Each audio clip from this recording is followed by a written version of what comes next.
What was the most unsettling experience you've ever had? A bunch of years back, I kept having these odd dreams where I would wake up and go about my day, and then I'd wake up and be back in bed. It was really weird and made me late for a lot of things during that time, and sometimes reality felt kind of blurred.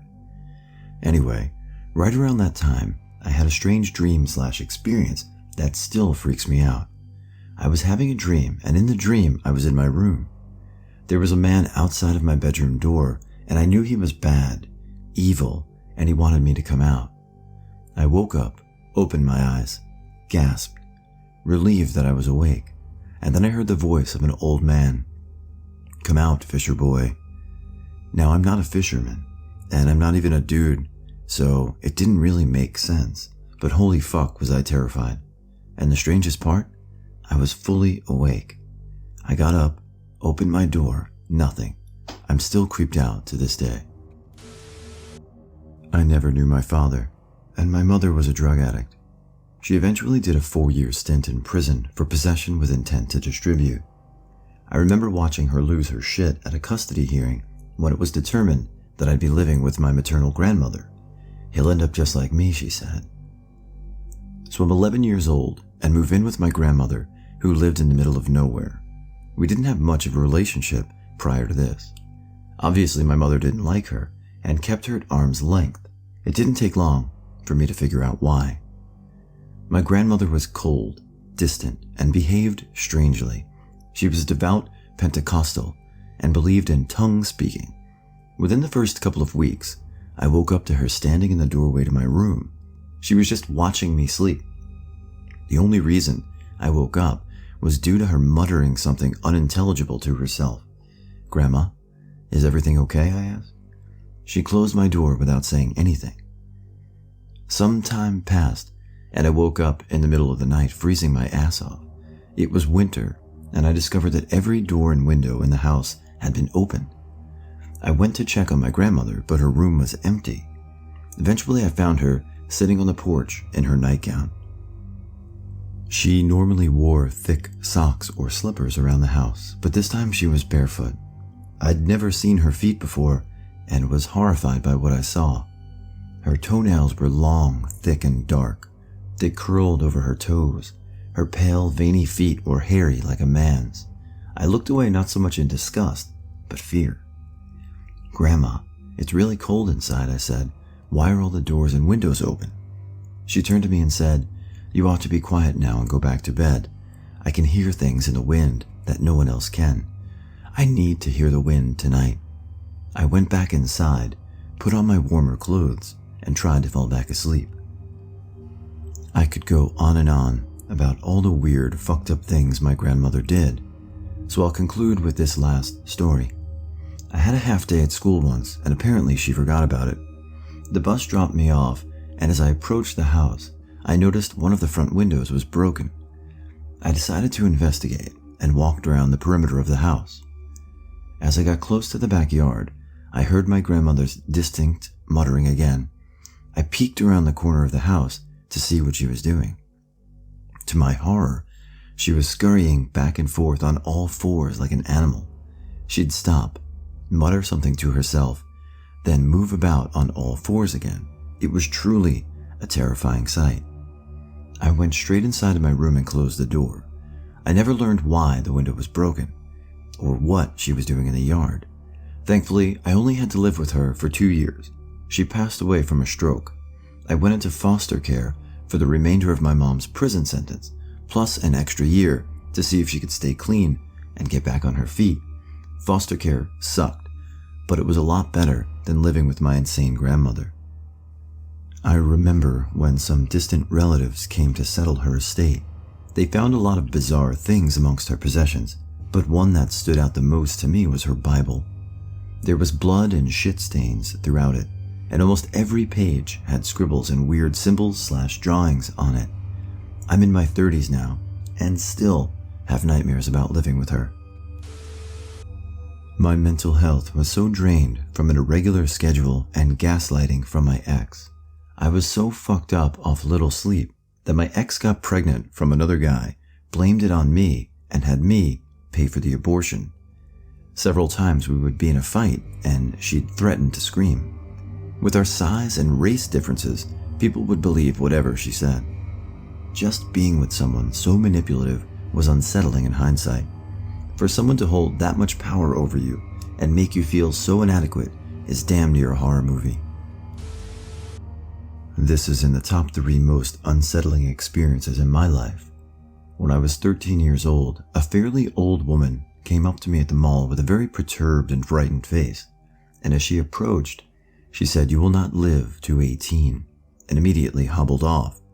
My friend and I were spooked, but tried to dismiss it as a weird old lady quirk. Over the next 5 years, I would come to experience several other individuals of varying ages, sexes, and ethnicities say very fearfully that I was going to die before I was 18 years old. It was really unnerving by this point because there didn't seem to be any rhyme or reason to this. The day before my 18th birthday, I was at a red light when it turned green, and the 2 other cars beside me started when a car floored it through the red and collided with the other vehicles. I barely missed this accident and came to find out later that one of the drivers died. I still think about that day. I dreamt that I woke up, then woke up for real. On a side note, I can't physically picture things in my head. I can only think in concepts. This also happens in my dreams, where it's a distorted and warped, barely visible version of what I would normally see. I don't know why. It's all in black and warped. I dreamt that I woke up and was freaking out because my alarm clock didn't go off. So I went to check the time. I read somewhere that you can't read a clock face in your dreams, and that's always been my sign that I'm dreaming. So once I saw the warped, unreadable clock face, I woke up. This time I was more convinced and started to get ready when my actual alarm went off and I woke up for real. It was mad trippy and freaked me out immensely. I was 11, bicycling around my neighborhood. Coming back from the little convenience store, I think I got some iced tea and gum. It was midsummer, the best time to be a kid wandering unsupervised with a bicycle that can take you anywhere. An old guy in a car weirdly stopped me and asked for directions somewhere, to which I said, "I only know that this main road you pulled off of is Highway 571. He kept asking questions. I finally realized he was nude from the waist down, and he was touching himself while talking to me, dick out on the map that was covering some of his lap. Not things you look for at that age, so it sticks out if you finally notice. I told him that I needed to get back home because my family was expecting me. He drove off ahead of me slower than I realized. There was a dirt trail that I knew well a few feet from me and started to turn into it. He slammed on his brakes and started U-turning back to me when he saw me trying to hit the trail. I ducked out fast and stayed on the main road for a while. I didn't want to be trapped on dirt trails that mostly kids with bikes and people with RVs used. He did follow me slowly on the main road for about half a mile, but cars started piling up behind him and he eventually sped up and disappeared from view. I meandered through the neighborhood between places. I know someone from school lives near here, and I know a cop lives somewhere around here. My expected 10-minute bike ride back turned into over an hour with my zigzags. We didn't have cell phones or trackers then, so all I had was my better judgment and actions. My adult self sometimes has nightmares for my preteen self that day. Oh yeah, I have a pretty good one for this. So about a decade ago as a teenager, I was staying with my dad in an RV in northern Ontario for a few weeks on a stretch of land he had just purchased. It was a giant forest area that had been previously owned by a mother and her sons, until one of the sons got mad about some money issues and stabbed his mom in the house on the property.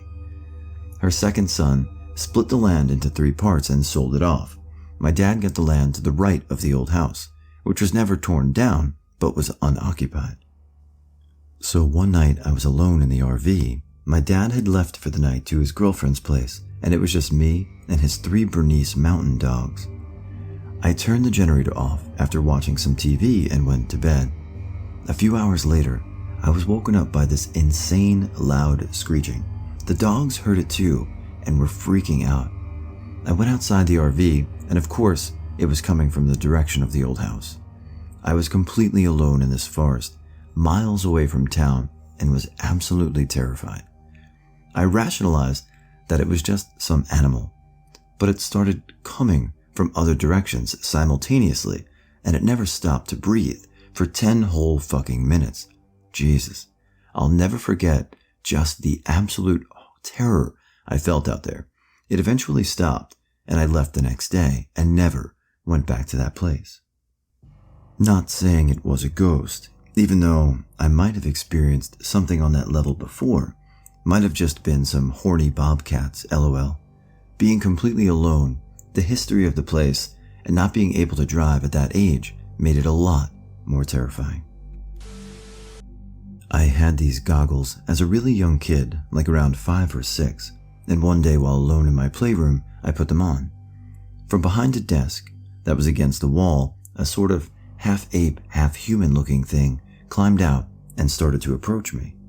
I backed away and took the goggles off, terrified, but he vanished as soon as I took them off. Tossed the goggles in my closet and never touched them again for years. After a couple of years, I was still bothered by it, but considered myself stronger than I was back then, so I grabbed something I considered a usable weapon and put the goggles back on, ready to kick the shit out of that half-ape, half-human bastard. He must have been real scared, because he didn't show up again, and I eventually just put the goggles back, satisfied with myself. I still remember his appearance very well. There's also the time I threw my blue Power Ranger toy up in the air, and I never heard it hit the ground. Got up and searched for it, but I never found it. According to my mother, when I was around 3 or 4 years old, I would talk to someone while alone in my playroom, and when asked who I was talking to, I would say Grandpa. Problem is that Grandpa died years ago, and I only met him once when I was an infant. I have no memory of this. Now that I look back, I just think my playroom was fucking cursed. My husband woke up, really freaked out from a nightmare. He dreamt that his deceased grandmother's spirit was being controlled, and he had to try and help her but couldn't. In the middle of the night, he called his mom, who lived on a different continent and whom he hadn't talked to in about a month. She had just concluded a seance to get grandma's spirit out of her house because it was no longer a friendly spirit and was doing bad things. He had no idea that she was doing that. They hadn't talked in a month. He'd never been that upset about a dream before. He'd never before called his mom when he was upset. He didn't tell her why he called when she told him about the seance. A lot of weird coincidences, I guess. There were more specifics about the dream, too, that were very on the nose, but I've never seen anything like that before. Really bad storm came in and ripped our shitty little metal shed off its foundation. A month or 2 later, Dad and I go out to just tear it down completely, tossing the metal panels that make it up to the curb. An older gentleman who lives down the road a bit drives by and asks if we are keeping the metal. We say no, and he asks if he can take it. We say sure. He tells us he's going to get his son, and they will help us take down the rest of the way and then take the metal. He comes back a few minutes later with his son, who is roughly in his 40s. Right away the son gave off a weird vibe, but I didn't think much of it. We get to the last 2 panels. Just one bolt is holding them together. We turn and turn and turn, but no luck. The son speaks up for the first time. It's hard to convey a person's voice through text, but if you've seen Full Metal Jacket, think of the way Gomer Pyle says, "Hi, Joker," in the bathroom scene. He says, "You know, I sure wish we had one of those hammers with the claw on the end. You can really, rip a screw out with one of those." A chill went up my spine, just the way he said it, the emphasis on certain words and that chuckle. All I could picture was this dude bashing someone's skull in with a hammer, prying it apart with the claw end. It got to where we just started bending the metal around the bolt, and finally the pieces of metal that it was threaded through snapped, and we were able to separate them. We all breathed a satisfied sigh, and then the son spoke again. "Well, that's one way to skin a cat." Another chill. the choice of words, and the way he said them. I know that it's totally possible that the guy just had a weird speech pattern, but I've never felt so uncomfortable around another person. So this is a weird one, because I did it but don't remember it.